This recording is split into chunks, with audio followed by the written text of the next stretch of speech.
Oh, people, review time. I say it's the Meltdown. Let's do this.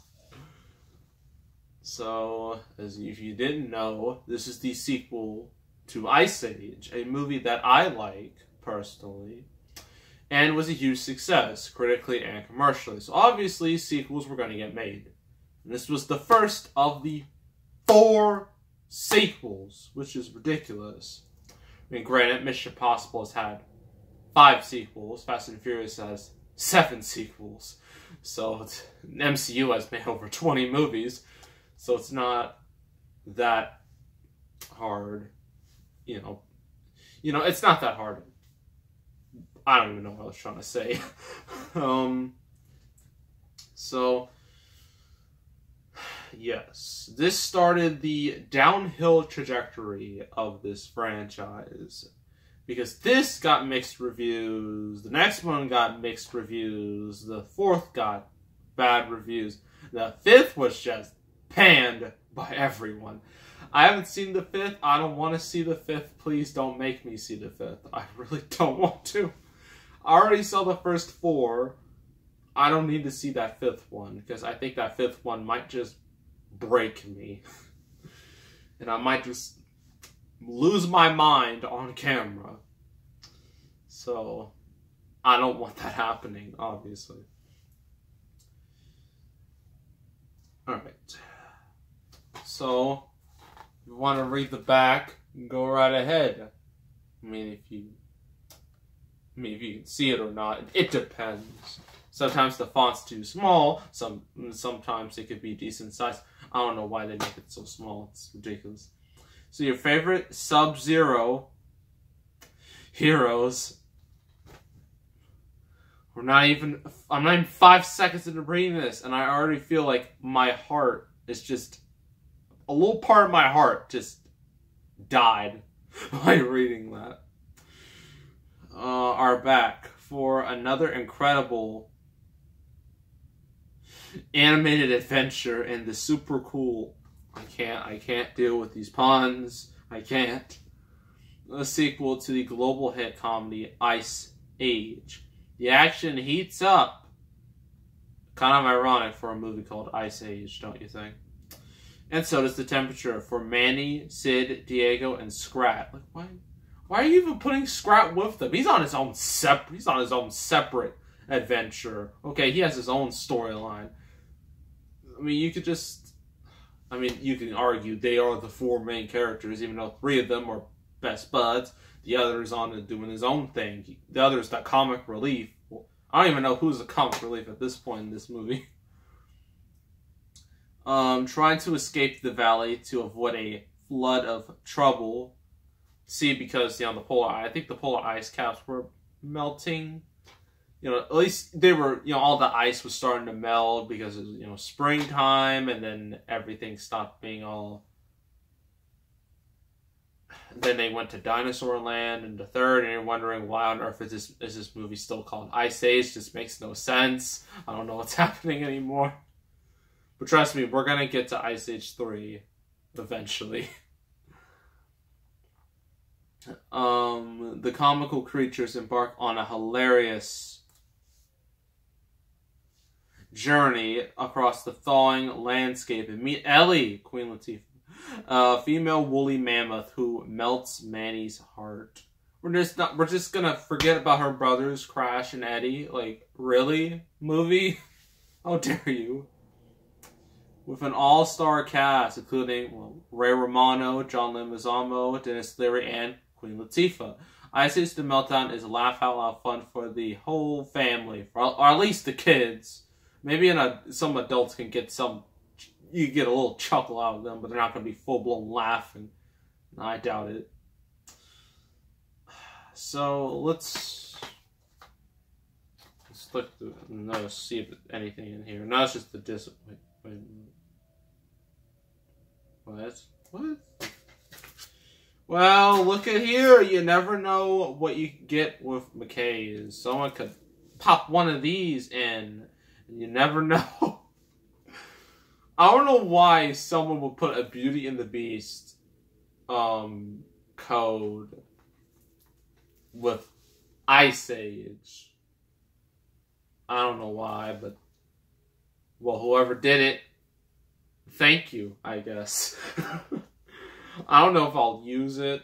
Maybe. But I don't know. Probably not.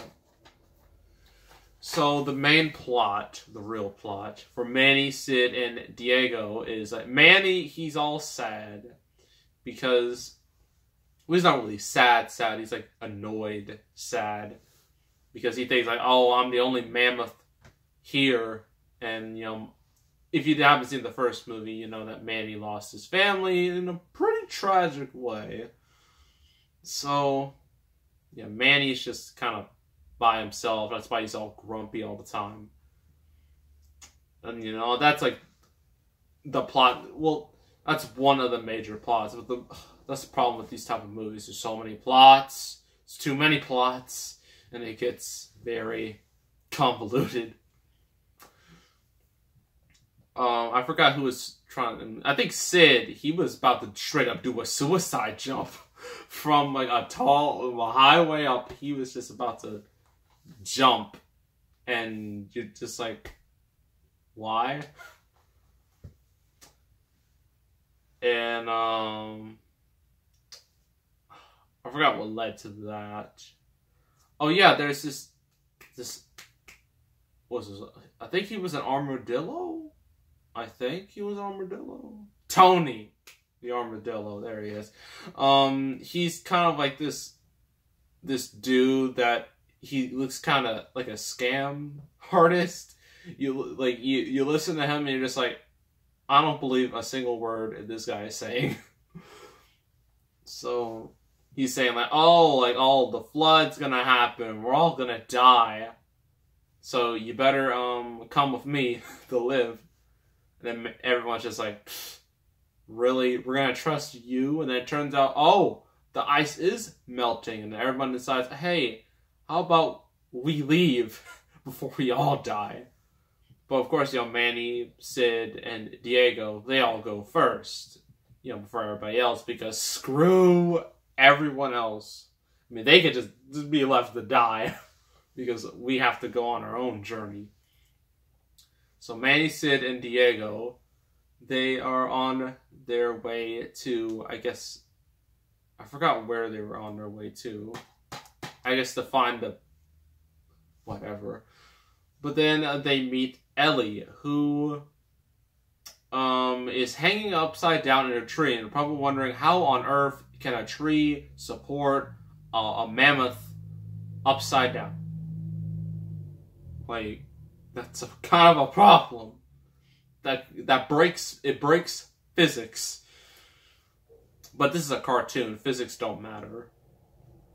And she explains, oh, you know, I have two brothers, you know, Crash and Eddie, who are possums, so therefore she thinks it's a possum, and they treat it, it's like a running gag. And they're just like, I don't like this at all. So all of them, you know, join up. Of course, they don't get along instantly. And you're probably wondering, oh, what's happening with Scrat? Well, Scrat's trying to get that acorn. He will not stop till he gets that acorn. He will die for that acorn. He will destroy the entire world to get that acorn. He is dedicated. And like, when he's trying to, you know, get it, like he was trying to make a slide, and he looks like, oh, he's gonna get it, but then he just barely misses, and then he's in the water. He fights all of these piranhas. He actually fights them all off, and then it just leads to another you know, hijink after another, and that's how Scrat's stories go. Actually, I think Scrat died in this one. He actually died. You know, I think he was trying to eat his acorn, but like at the end, spoiler alert, you know, the flood that was prophesized, yeah, that happens. Scrat just goes right into it, and Scrat's thinking I'm gonna go to acorn heaven, or Scrat heaven, wherever think. And then, of course, Sid revives him, and then Scrat gets so pissed. He's just like that. Sid basically screwed him out of going to Acorn Heaven. I was like, Acorn Hell. Oh my gosh. I can only imagine what that would look like. But, Scrat attacks him. That's how the movie ends. But I'm missing a whole lot of other details. Sid has his own storyline where he meets a whole bunch of other sloths, and they think he's like a god and stuff. There's stuff with Manny and Ellie. Manny's just like, if we are the last two, man, shouldn't we, this is what I learned in school. Whenever two animals mate, they just do this sound. That's what it means. And Ellie's just like, oh, that's disgusting. Why would you think that? And, yeah. And then leads to more things. There's like this creature that stalks, all the animals. And I think eats one of them. One of those creatures, like, this dude was like underwater with like I think it was like a stick out of his nose. And he gets eaten. He's dead. He is dead. And you're just like, wow. Wow, movie. You're PG. Oh, it says innuendo. Well, that's not the type of innuendo I was referring to. The fact that it just blatantly showed death. I'm like, wow. And there's these vultures that are also a part. Too many things going on in this movie. How many plots? 1, 2, 3, 4, 5. Too many. Let's just get to everything else. This video is running too long. So, pros and cons. Pros. Animation. It's good. It's definitely an improvement from the last one, considering this one had a slightly bigger budget. So, obviously, you would get a bit of I guess you could say a facelift. The characters are, at least at this point, still likable enough, although that likability will soon fade the further and further we get into this series. Ellie is likable enough as a character until in the other is like the fourth movie, she's just, they've made so many characters that they're all completely useless. And, yeah, this movie still had like a decent-ish amount of characters, not too many, until they went full overload with characters. And it just all fell apart. Cons. Too many subplots. Too many. I don't know why a lot of animated movies have to have so many things going on. Like, kids have such like a short attention span that they have to do this and this and this, everything at 1,000 miles per hour, and just to get their attention. I'm like, do you have to? But I don't like that. I really don't like that at all.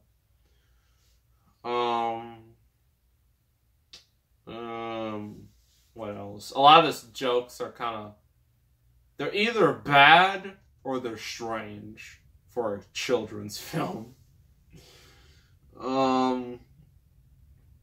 What else? Oh, I forgot. You know what? I don't know if I'll mention it here in a future video, but I'll mention it at the end. Okay, overall, this movie is okay, but out of all the Ice Age sequels, this is the best. Definitely the best of the bunch.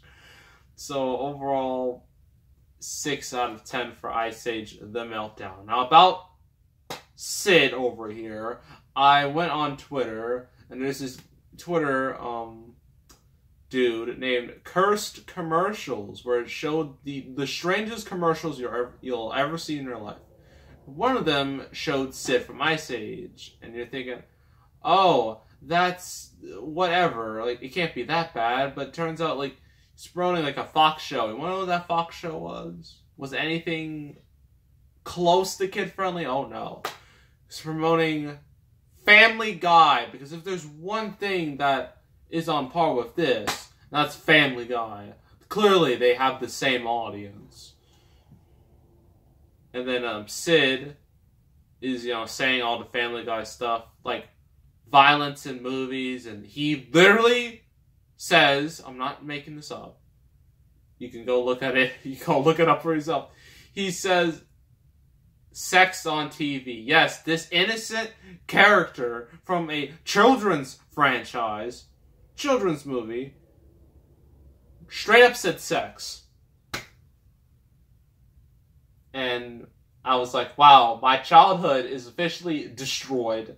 I thought it was destroyed after what the internet did with Arthur, SpongeBob, Barney, Elmo. I thought there's just no more you could do to me. And then they showed Sid over here talking about, saying the word sex. And I'm like, okay, it's it. My childhood is dead.